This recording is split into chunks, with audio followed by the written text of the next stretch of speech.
Hi guys, welcome back to Navas kitchen. இன்றைக்கி chicken dumplings எப்படி பண்ணி பார்க்கலாம். அதுக்கு நான் ஸ்ப்ரிங் ஆனியன் கட் பண்ணி வச்சுருக்கேன். அது கூட ஒரு 5 பல் பூண்டு, சின்ன இஞ்சி, காரத்துக்கு ஒரு பச்சை மிளகாய் எல்லாத்தையும் பொடிசாக சாப் பண்ணிவிட்டு, இப்போ நான் ஒரு 250 கிராம் அளவுக்கு சிக்கனை நல்லா மிக்ஸ் பண்ணி வச்சுருக்கேன். மிக்சியில் அரைச்சிட்டு இப்போ அது கூட கொஞ்சமாக 1/4 டீஸ்பூன் அளவுக்கு மஞ்சள் தூள், 1/2 டீஸ்பூன் பெப்பர் அண்ட் சால்ட்டு. காரத்துக்கு பெப்பர் மட்டும்தான், பெப்பர் சில்லி. இப்போ நான் ஹோம்மேடாகவே ஷீட் ரெடி பண்ணியிருக்கேன் மைதா மாவில். இப்போ நம்ம ரெடி பண்ண ஸ்டஃபிங் கொஞ்சமாக வைக்கணும். அப்போ தான் கரெக்டாக ஃபோல்ட் பண்ண முடியும், இல்லைன்னா வெளியே வந்துடும்.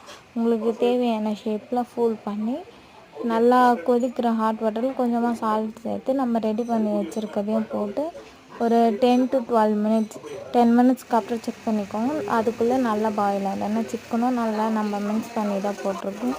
நல்லா பாயில் ஆகினப்போ ஃபில்டர் பண்ணி சட்னி இல்லை சூப் எது வச்சு வேணாலும்